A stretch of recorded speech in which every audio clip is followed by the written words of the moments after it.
you can really feel that the time's closing in now towards the winter, and I actually had a look on the internet yesterday, and week to week we're actually losing about half an hour of light in the UK anyway.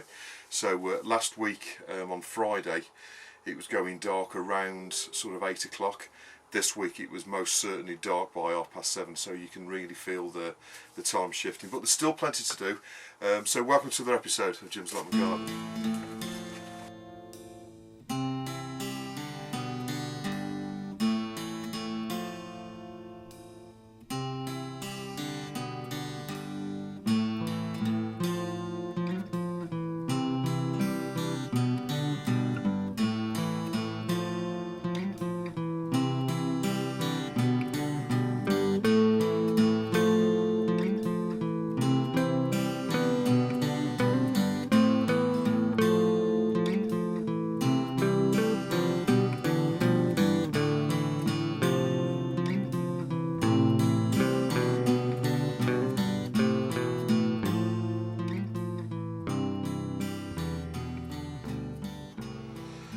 So just following on from last week with the onions, as you can see I've now got them all sort of tied up, and what I've done, the one comment I did want to say is I always try and start off with the larger onions, and then as you go up you find it's easier to put the smaller ones on. Obviously all these are sort of pretty much the same size, but the smaller ones tend to go together a lot better, but sometimes what you can do is start off with the large ones and then get smaller as you go up.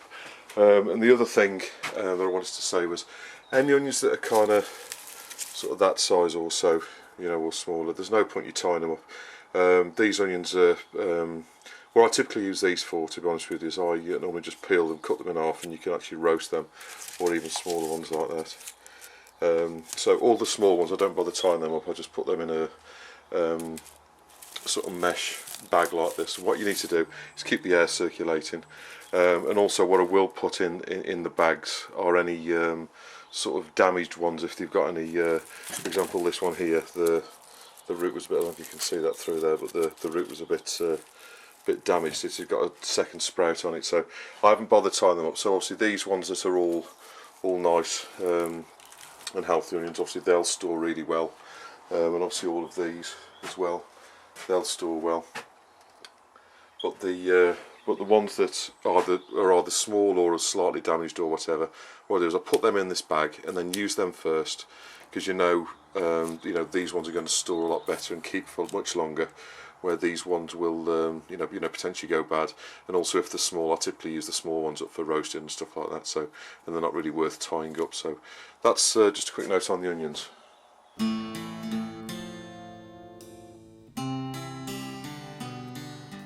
So I just want to do a few of the questions that have come over in the last week or so.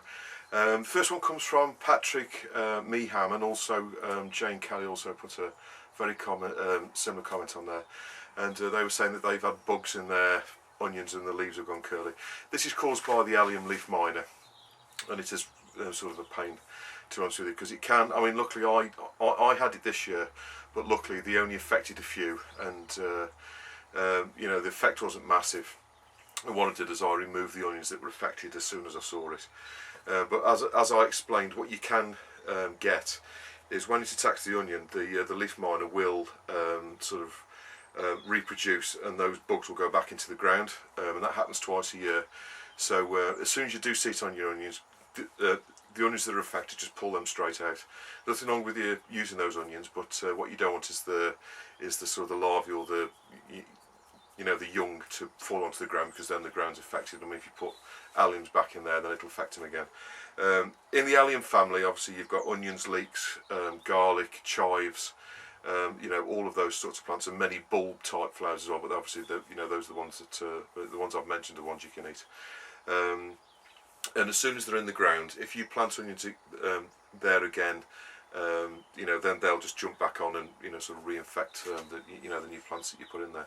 So if you have had that problem, most certainly rotate your onions, put them in a different part of the allotment or garden next time. Now, around now is the time to start planting sort of garlic and Japanese onions or winter onions. So if you have suffered with allium leaf miner during the summer months, and you've seen those affected your onions, most certainly don't plant your garlic now or your you know, your sort of winter onions or Japanese onions in the same position. Try to get them as far away from that part of the ground as you possibly can do.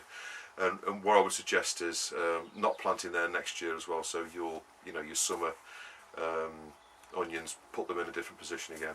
So if you do see the leaf miner, they don't tend to travel around too much. But what they can do is you know, if somebody plants again in the same position, you know, the likelihood is the allium leaf miner will jump back on and, you know, reinfect the other plants that you put in. The next one comes from Dave Jewis, and he's basically said, what time do you plant your onion sets? Now, it depends on the weather, and, you know, with experience you get a feel for it, but in all honesty, I typically plant my onion sets at the beginning of April. Unlike many other plants, you don't need to be worrying about sort of frosts and stuff like that. So what you can do, as soon as the ground's reasonably warm in the day, and you've got the ground really well, you know, sort of dug over, and what I would suggest with onions is make sure the ground's really, you know, really fertile. So put in plenty of muck, you know, sort of organic matter, straw, and all that kind of business to hold the moisture in there, because onions do like, you know, moisture. Make sure you've got plenty of nutrients in there. If you haven't got particularly good soil, what you can get is a fertiliser. I'm not sure if it's organic, probably not, but you can get a fertiliser that looks just like Growmore, which is specifically tailored for onions. So if your ground's not particularly fertile, I would suggest you put some of that in there as well. Just so basically dig the ground, rake it all nice and level, and then apply, you know, your fertiliser, wherever you're going to put in, and then you know, sort of bob your onions in there. Now I typically do it as I say, the beginning of April, the first couple of weeks in April. If you're slightly further south, you know, you're going to be enjoying warmer weather, so the spring's going to come up Britain. So it's going to, you know, sort of hit the south of Britain a lot quicker. So you can afford to put it in sort of back end of March, really. If you're further up north, you know, you may need to, you know, wait till the sort of the end of April before you can put your onions in. But as I say, you don't need to worry about frost too much. You can just get them on the ground. I always plant the onions around sort of 2 inches down. A lot of people say you should always have them poking out the ground. What I tend to find is if I do leave the onion set with a lid, you know, with the pointed bit sticking out the ground, the birds think it's a worm and they tend to pull them out. So what I tend to do is completely bury the onion, not too far. Basically, what you want to do is bury it deep enough so you can't see it, basically. So what happens is the onion will then get its roots in to the ground before it sends its little shoot above the ground, and then by the time the worms see it, before the birds see it, it's already got its roots, and so if a bird tries to peck at it, it's not going to you know, sort of, you know, to be able to pull it out of the ground. So that's the way I do it, and I always get pretty good results. Next one comes from Mr. Vegetable Lover, and he was saying, how do you get rid of your caterpillars off your brassicas? Just like you, I don't like using sprays or anything like that. And in all honesty, when I get caterpillars on the brassicas, I go round them and squeeze them off. You know, I just pull them off and or just put my thumb through them. I don't use any sprays or anything like that. What I tend to do is just go around, lift the leaves up on each one, and then just put your thumb through any caterpillars that you see. If you catch them young enough, catch them young enough, you're not going to get, you know, too much damage on your leaves. But just keep an eye on your leaves. If you start to see any sort of holes forming in your leaves, obviously that's a sign that you've got some pest in there having a go. Just go in there, lift the leaf up, you'll be able to see what's doing it. Put your thumb through, and that's a good. It can take a bit of time to do it. You know, you might spend sort of 10-15 minutes doing it, but do it for 2 or 3 days, and then you should, you know, sort of pretty much knock them on the head, and then just keep your eye on them. But if you get rid of them early on, then you know, you won't have too much problem. And obviously what I do is I grow all of my brassicas in the tunnels. Reason for that is we get a reasonable amount of pigeons around here, and the pigeons tend to have a go at the brassicas when they're young, at least. But the other biggest reason is if you grow your brassicas in tunnels, with mesh on or net on, what you will find is the butterflies can't get in to lay their eggs on the leaves, so you don't suffer from it. So as long as you've got some net over there, you know, it stops the butterflies, so I don't tend to suffer too much. I have grown brassicas out in the open, and the pigeons most certainly have a go, and then you get all of the little white cabbage white butterflies going in there and laying eggs all underneath, and then the whole thing looks like it's been shot, like, you know, with the 12 bore, you know, because you get holes all over it. So if you grow, you know, if you are suffering from caterpillars, what I would suggest is you build a tunnel like I've got, and in the next couple of months I'm going to be building another tunnel. So if you want to know how to do that, I'm building a tunnel out of some Harrison fencing, the bars of Harrison fencing, and I've just this week actually bought some mesh, which is actually the debris netting, which is used on building sites that they put around scaffolding. So if you go on eBay, put in debris netting, I've bought a 20-metre reel for £16, so you know, you really can't go wrong. So it's 20 metres long and it's 3 metres wide, and that cost me £16. So you know, it's very, very cheap. So but I'll be showing you that in the next couple of months, how to build that. So yeah, but basically, in answer to your question, what I do is I lift the leaves up, have a look for caterpillars, put my thumb through them if they're there, and I go around, you know, for 2 or 3 days just to make sure I've got them all. And then I just keep my eye on for the next week or so. If you've knocked them on the head early on, then you'll find that you know, you won't have any more problems. The next question comes from Neil Faulkner, and he was saying, how do you save your seed potatoes? So, seed potato material, you're looking for potatoes about that big, okay, and that's probably 2.5 inches tall by about 1.5 inches. That's roughly the kind of size that you want to save. So as a rule of thumb, you want a potato about the same size or slightly bigger than a golf ball. And as you can see, what I've done is I've dried these off, so the bit of soil that is on there, obviously, you know, it's brushing off quite well. Storing them exactly the same way as normal potatoes. I sort these ones out, and I put these into a bag. And obviously you want a paper bag, or what I do is put them into a sack. If you haven't got any potato sacks, ask people who've got chickens, because chicken food typically comes in paper sacks, and people with chickens typically save the sacks for the potatoes. So if you've got anybody on your plots that have got chickens, or if you know anybody that's chickens, the likelihood is they'll be able to give you some paper sacks. But anyway, put your potatoes in there over winter, keep them in the dark, keep them cool, and then come the spring, take them out around sort of March time, sort of mid-March, and then basically put them so you've got the eyes. So as you can see on the top there, you've got the eyes there. You want that facing up, so when I put that into the egg tray, I want to have it facing up like that. And then as soon as they've chitted, so the little shoots will come out, which is called chitting. As soon as they're about 1/2 inch or so tall, they're ready to go in the ground. And you want to put potatoes in the ground so they come up just as the frosts finish.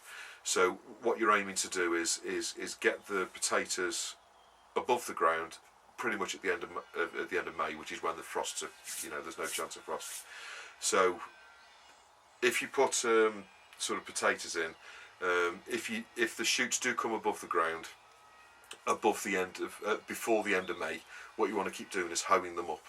Because if the frosts come, it'll knock the heads off the potatoes and they'll never properly recover from it. So what you want to do is, if your potatoes do shoot above the ground, then sort of hoe them up so the back, you know, so they're under the ground. Now I always put mine in sort of towards the end of April, and then kind of a month or so later they'll start to show above the ground. The way I do it is I plant them about 10 inches below the ground, and then I hoe up the ground by probably about another 9 inches. So the actual potato, the seed potato, ends up being about 18 inches or so under the ground, and then obviously the shoots will grow up. What you can do is just plant them, and then as soon as the shoots come up, hoe them up. But what I tend to do is plant them, and then as soon as I've planted them, I typically hoe them up. So so I'll put the ridges and the what's them straight away. But different people do it different ways. What you can do is plant them about 9 inches deep, and then as soon as the shoots come above the ground, then hoe them up. What I tend to do is put them in and then hoe them up straight away, so then they come up. The only downside to doing it my way is sometimes you can get a shoot coming out the side of the sort of the mound of soil. Rather than going straight up, it'll go out the side. But you can always hoe them up again afterwards to bring them up to the top. So that's how I do my potatoes. The next Next comment comes from Tina over in Allotment Upcycling, and she was saying there was a comment about storing runner beans. Everybody's got loads of runner beans, and how do you store them? The freezer's always full, and all the rest of it. What you can do is, and Tina's right, what you can do is leave the beans on the plant until the actual beans themselves form, so the actual seed, if you like. And what you can do is then you can store the seed and put those in casseroles and stews and stuff like that. So that's another use to do. So leave the beans on the plant, and then obviously save some of them for seed, and then the rest of them you can put those in stews and casseroles. So thank you, Tina, for your comment. Next one comes from Brian Hubbury, and he was saying about saving your own seed potatoes. Obviously that's how I do my seed potatoes, and he was saying he's also planted potatoes from the supermarket, as have I in the past. As long as the variety's been grown in the UK, which 9/10 of them are anyway, and if you've got potatoes in the cupboard that have chitted, there's no reason why you can't put them in the ground. To be honest with you, you will get a crop off those. And he was saying as well that there's a bit of controversy with regard to using your own garlic as well. And what you can do is buy garlic from a shop and separate it. It's not advised, but you can, if you've got a variety of garlic which grows in the UK, what you can do is save some of the bulbs and plant them again the following year. Okay, the next comment comes from Credenza One, and he was saying about I mentioned last week that, or the last time I did the comment, that I've got the seed from my great-grandmother. And yes, you are right. I always worry that I'm going to sort of not end up with any seeds the following year. And there was once where we only had a few seeds left because of one reason or another. I think the crop failed. I think we had a really really bad year. And the following year we only had a few plants. But what we did is from there we kind of grew them on again. But what I always do is I always make sure I save loads of seeds. I save, well, if you look at the early videos, I save sort of 2 baking trays full of seeds basically. So there's probably about 400-500 seeds in there, and so I've always got plenty of seeds. And what with seeds, what you can do is you can save them for 2 years. They're always better. It's always best to use them 1 year after you've saved them. But what you can do is you can save beans till the next year. And I've actually got beans that I saved last year in a paper bag stored away in the shed. So if everything does go pear-shaped, I've always got the year before's some saved back. I've always got hundreds or so seeds put aside from the year before, and if I put them into the ground, they will grow. Now with bean seeds, if you look at the bean seed, there's the actual bit inside the bean that grows, and then there's obviously a hard shell on the outside. As soon as it's dried out anyway, there's a hard shell. Now seeds that have got hard shells like that, they will store for a couple of years, and it's not till there's like an eye, like a slit on the bean, and it's not till that bit gets wet will the bean kind of reactivate. So as long as you keep the bean dry, it will store for a couple of years. So what I always do is I always keep back 100 or so seeds anyway in the shed safe, and then obviously next year if all my seeds go rotten over the winter or wherever, I've always got that to fall back on. So I always make sure I've got a backup plan. So I always got some seeds, sort of thing. The next one comes from Nigel Muddy Boots. Now Nigel's quite close to me.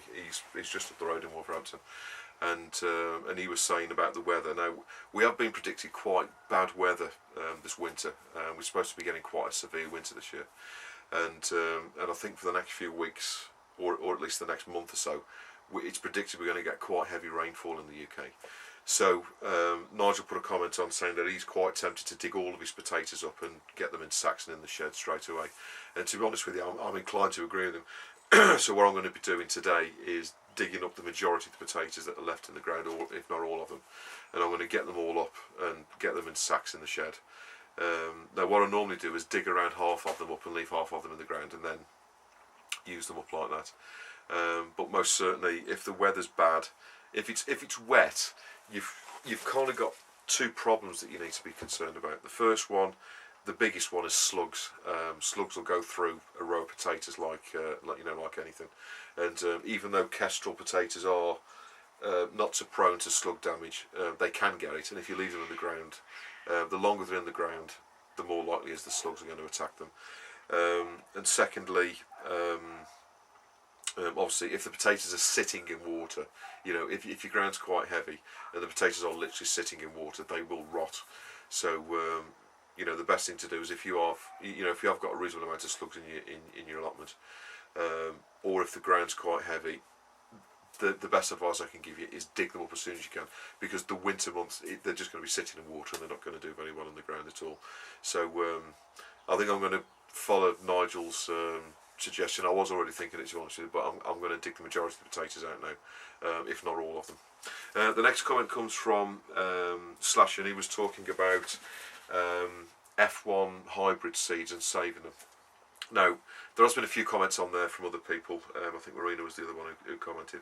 But basically, F1 hybrids are sort of really strong seeds, and what they've basically done is crossed two varieties that have got a strong characteristic, like you know, they grow nice big plants or big fruits or whatever, or flavour or taste or, you know, whatever.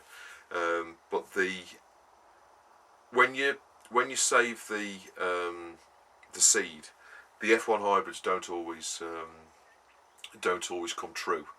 So what they can do is they can revert back to their parent plants, if you like. So if you've got plant A and B and you've crossbred them, all the seeds are going to be this F1 hybrid that you've got. But if the F1 hybrid then gets pollinated with another F1 hybrid, the same, you're not necessarily going to get an F1 hybrid seed. You could do, or you could get A, or you could get B again.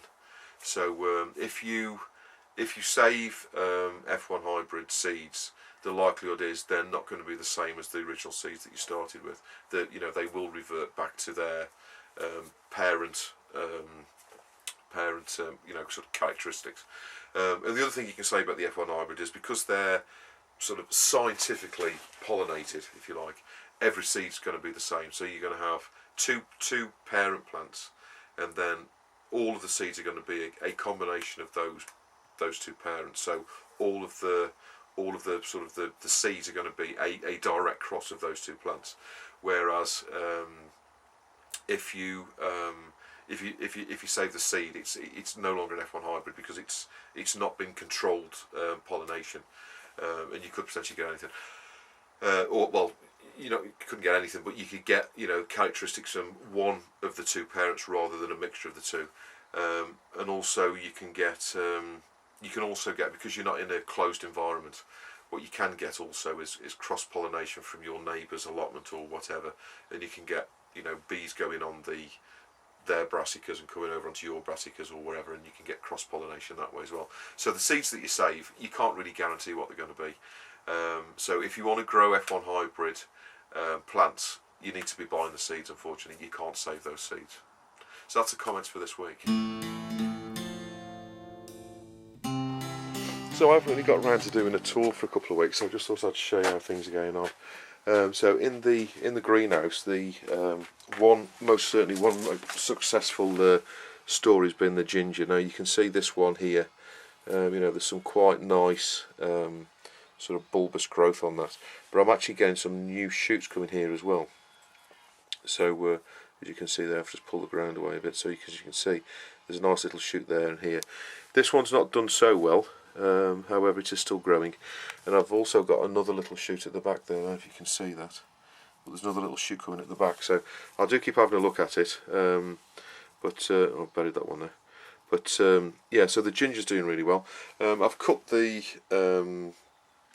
grapevine off outside. I need to pull that out, but that's the grapevine. All of the tomatoes here that I put up there the other day are now ripe, and so what I can do now is stew those up with the rest of them.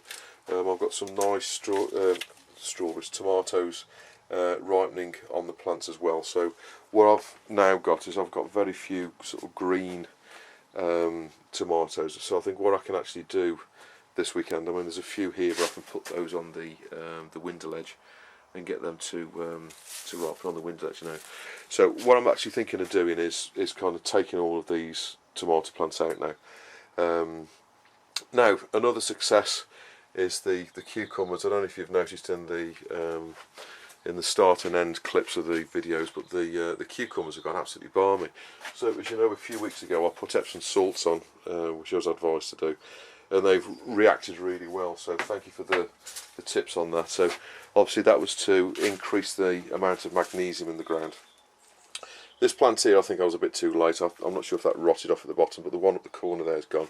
But all of the others, they're absolutely covered in cucumbers. I mean, there's got to be 1, 2, 3, 4, 5, 6, 7. There's 7 cucumbers coming on this one plant. This one's probably about the same, so I've got one here that needs to be picked. 2, 3, 4. There's 4 on that one. This one's got quite a few on. But the actual, you know, the sort of the leaves, that end of it didn't sort of recover so well. But you know, all of this new growth that I've got up here, as you can see, it's really nice and green and lush, and it's got everything that you know, they're clearly happy.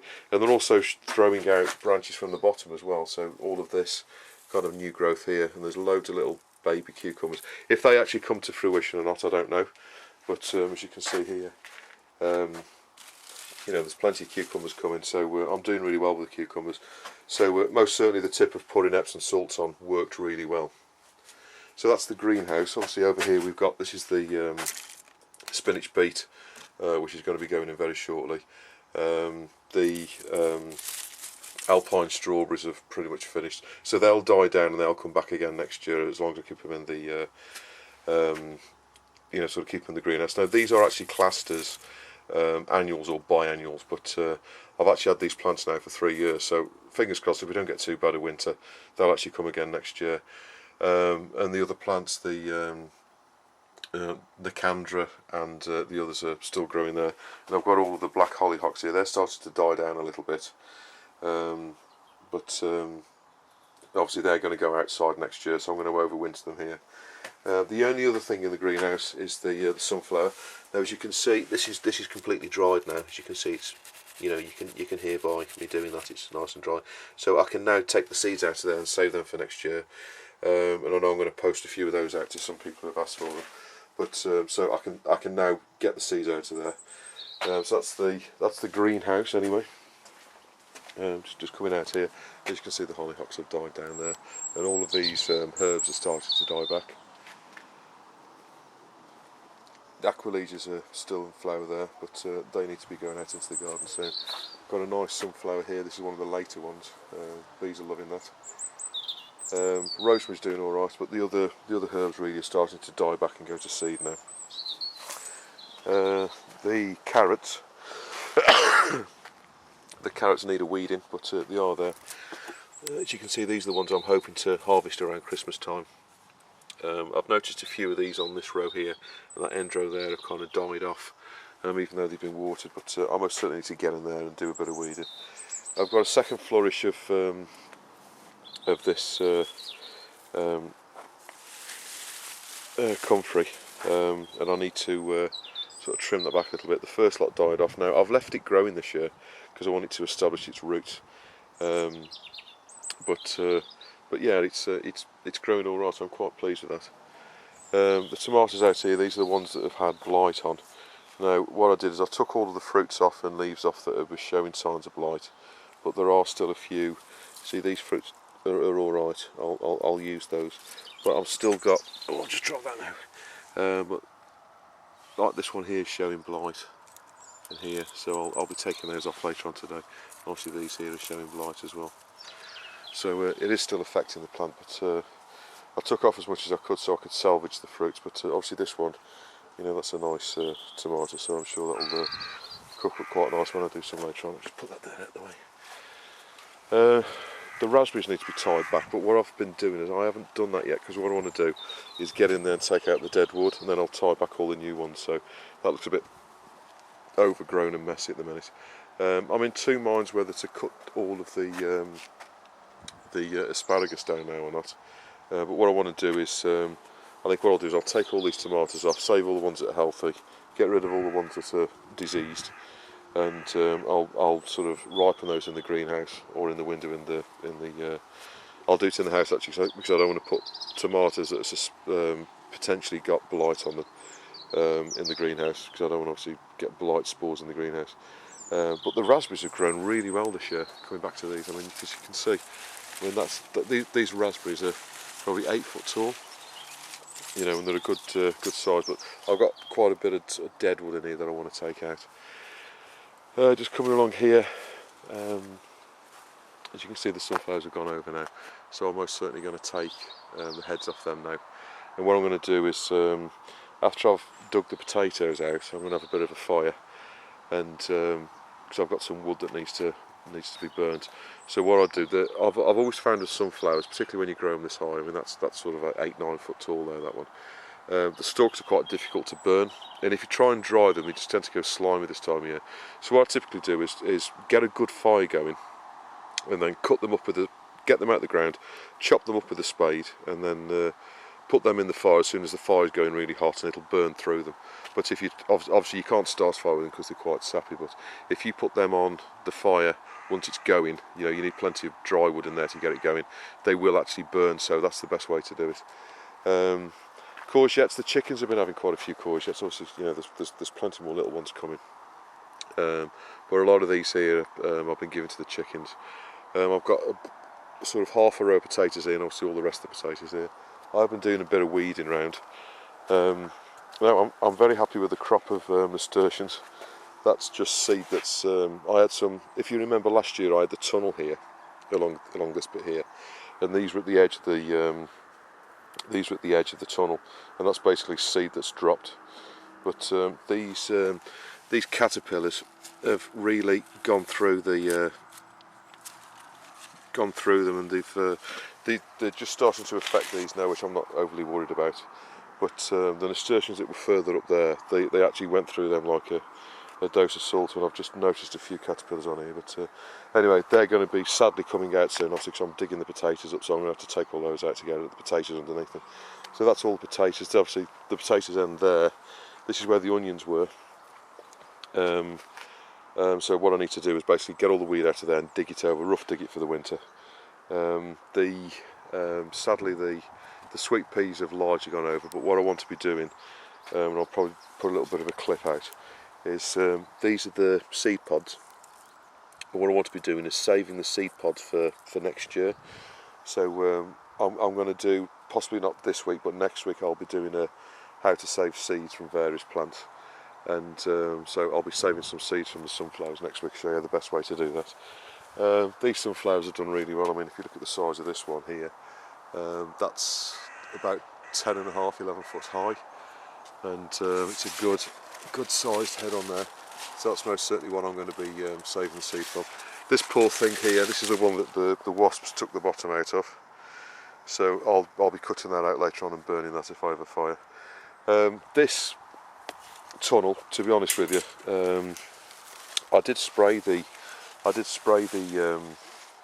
I had quite a lot of whitefly on this kale, which was quite disappointing. But I've got my little friends in here. There's one there, look. And they're going around eating all the whitefly. Now they won't kill them all off for you, but most certainly what they will do is knock a hole in them. But as you can see how these leaves here have all curled, that's a sign of whitefly getting in there. So we've got some caterpillar damage on here as well, I've just noticed that. But the Nero kale hasn't done anywhere near as well as I expected it to. Even though it's been watered well and it's been looked after, the Nero kale's not done anywhere near as well as I wanted it to. However, you know, I have picked some leaves off and we have eaten it, but unfortunately it's not been as good as I wanted. This curly kale, as I say, we've had whitefly problems. If I do this, you'll be able to see the whitefly flying about. So if you can see them, there's all whitefly down here, and they typically sit underneath the leaf. So what you need to do is, I've sprayed these with sugar soap, but it's not easy to do when they're this close together.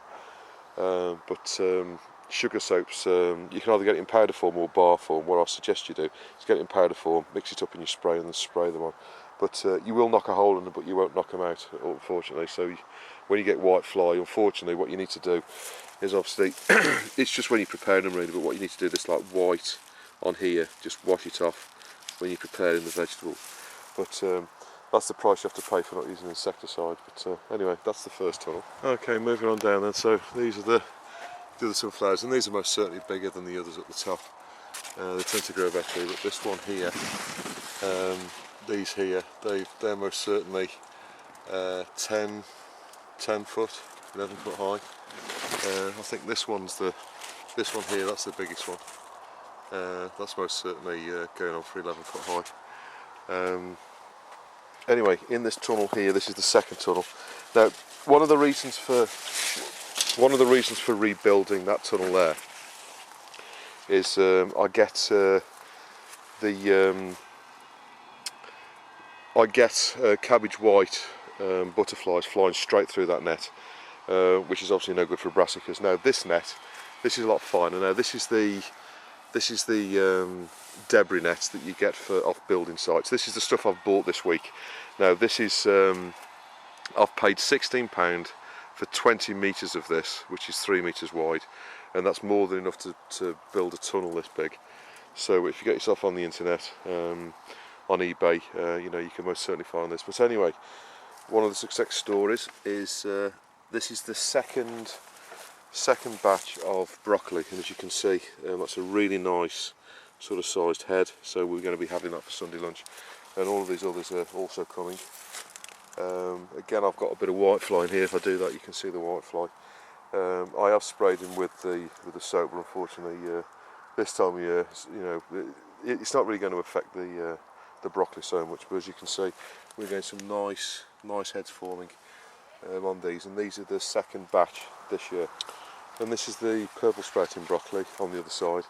Now, I have lost a couple of plants, or at least they've died back a little bit on here, and I think that's basically down to the mould coming in here. But this broccoli is possibly the strongest broccoli I've ever grown, most certainly in this allotment anyway. But there's still a bit of whitefly in there. But obviously these will start to sort of produce the flower buds in the spring. So that's when I'll be fruiting these. But they've established themselves really well. For some reason they're really good at each end, but in the middle they're not so good. Not quite sure why. But got some cracking spiders in here. Look at the size of that thing. But anyway, that's the second tunnel. I'll just move out here and show you the rest. Okay, so outside the tunnel we've got this sunflower, and this is the one, all the same seed obviously, but this is the one that's got the smaller flowers on, so it's got multiple flowers on. Obviously some of them are ready to dry now, so I'm going to be taking some of these heads off later today, this one and this one, to dry it now. Parsnips are doing really well. As you can see, they're really growing quite nicely. Just pull the earth back on one so you can actually see, but they're around, that's the edge of it there. I don't know if you can see my finger. So it's probably about 3 inches across now. So they're doing well. We've had loads of the beetroot and the swede as well. We've had a few of the swede.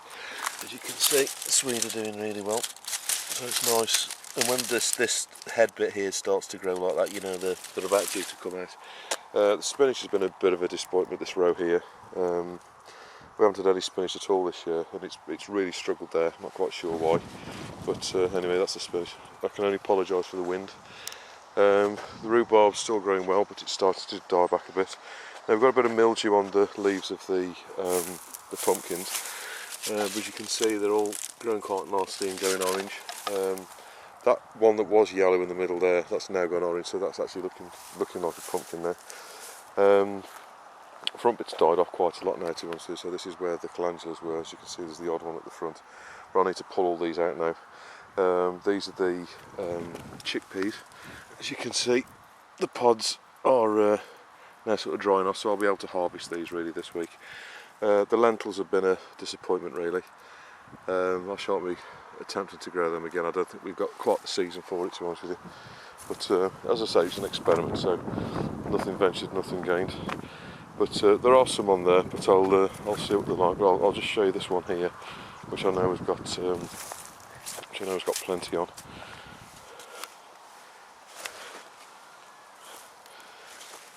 So here are the flowers there. I don't know if you can see, and the pods.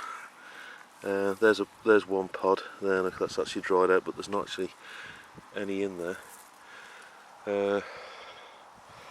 I actually saw some last night. I can't find any pods that have got any fruit in. Oh, there's one there, look. See, there's actually 2 chickpeas in each of the pods. But anyway, that's the now the gourds. These here, these are the kind of the round ones there, sort of growing quite well, but they still look a bit like marrows. This one here looks even more like a marrow. But it's gone like a sort of browny coloured now, like a. It did start off to be striped, so it's now looking like a butternut squash. So I'm not quite sure what it is. As you can see, there's some more coming there. This end one here is growing quite madly, but there doesn't seem to be, apart from this one fruit there, which is still green. That's it. Now the runner beans, as you can see, the seeds are forming really well now. I have been picking some. Obviously, ones like that can still be picked, and I'm just picking them straight off the plant and eating them. You know, cutting them up and cooking them straight away. I'm not freezing anymore. I've got 40 kilos frozen now, so I can't get any more in the freezer basically. But as you can see, there'll be loads of seeds. These ones can be picked, so I'm just picking these as I say, as and when. But there'll be plenty of seeds off here, so if anybody needs any, just let me know. I know already a few of you have already asked, but it's going to be a month or so before I can collect the seeds. But some of the lower ones I've noticed have started to dry. As you can see, this one's starting to dry out now. And there were some others that have really dried, so those seeds will be ready. In fact, you could probably pod this one now, to be honest. But as you can see, right, these here, these have gone really dry, so they're most certainly ready. As you can see there, the seeds in there. So I can most certainly harvest those seeds now. Anyway, that's the runner beans. Back over here, so that's where the onions were, and the potatoes. There's loads of this weed. You can see what I weeded to. I weeded all of that last week. This has still got all of this. This is fun, and it's only 1 or 2 plants, but there's just handfuls of it. This stuff just grows like mad. It's most certainly been a year for weeds this year. Just coming up this side now, we're still getting plenty of raspberries, as you can see, all over the path. I need to tie these back a bit, but the raspberries are nice big juicy ones. Most certainly nice to eat. Well, this year, to be honest with you, I've been eating them up the garden. I haven't really picked them to take down to the house. I've just ate them whilst I've been walking around. But as you can see, the raspberries have done really well. The strawberries I still need to sort out. I just haven't had the time to come up here. I have been pulling a few weeds out, but as you can see, there's plenty more in there. That needs to be sorted out. And that's what the allotment looks like on the 26th of September. So I hope this episode of Jim's Allotment Garden has been of some use to you. Please don't hesitate to put any comments and questions that you've got below, and I'll always get back to you. And I'll see you on the next episode of Jim's Allotment Garden.